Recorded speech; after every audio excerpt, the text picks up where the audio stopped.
Bonsoir Sylvain Resser.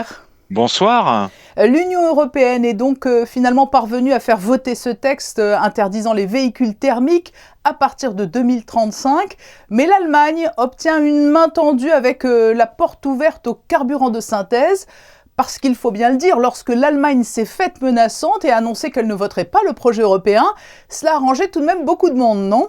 Il y a l'Allemagne qui emmenait ce wagon de frondeurs, de contestataires. On les appellera comme on voudra.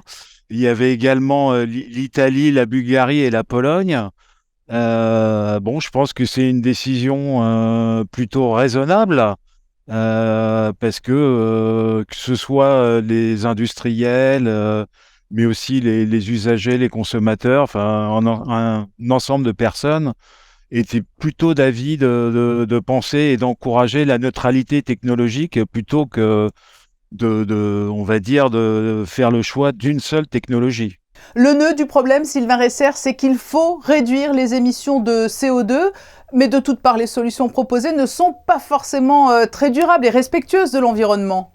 Oui, alors je pense que sur la réduction de l'empreinte carbone, tout le monde est d'accord. Là-dessus, il y a pas de discussion possible. Faut juste se rappeler que l'automobile ne pèse que 15% des émissions de CO2. Donc, il reste à traiter 85% des émissions. Néanmoins, 15%, ça reste important.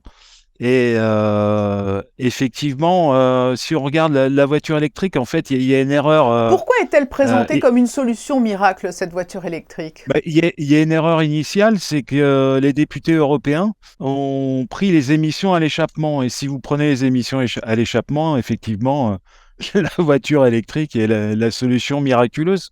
Mais depuis toujours, s'agissant des moteurs thermiques, on prend les émissions du puits à la roue, c'est-à-dire sur l'ensemble du cycle de la voiture. Oui, c'est plus Et global. aussi, plus global. Donc la voiture électrique, à partir du moment où on ne prend pas en compte la production d'électricité, la production des matériaux qui vont servir à cette voiture, que ce soit la batterie, le moteur électrique, mais aussi tout le recyclage du véhicule électrique qui pose problème, là, on rate la cible, en fait. Mais alors, quelles Et sont les autres alternatives possibles ? On parle d'hydrogène, on parle de biofuel. alors, effectivement, vous le mentionnez, l'hydrogène peut être une solution, mais à partir du moment où c'est un hydrogène vert, complètement décarboné, ce qui n'est pas le cas partout.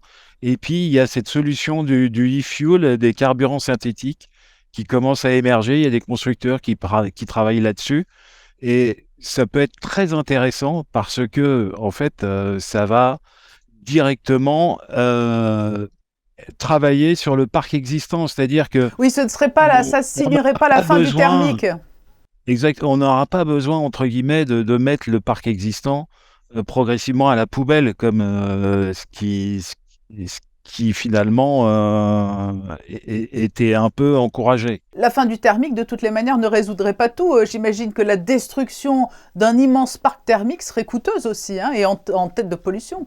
C'est ce que beaucoup de gens disent, c'est que finalement, on veut substituer un parc thermique à un parc électrique, mais en fait, on va dépenser beaucoup d'énergie, des matières premières, de l'électricité, de l'eau pour produire un nouveau parc. Et ça, en termes d'environnement, on va dire que c'est pas terrible, alors que là, les carburants synthétiques, on va les mettre directement dans le parc existant. Donc, on n'a pas besoin de mettre à la poubelle, entre guillemets, le parc existant. Et puis, d'un point de vue social, on voit que les voitures électriques coûtent quand même assez cher et qu'on est en train d'exclure une partie de la population à la mobilité, parce que ce sont des gens qui ne pourront pas s'acheter ces véhicules-là.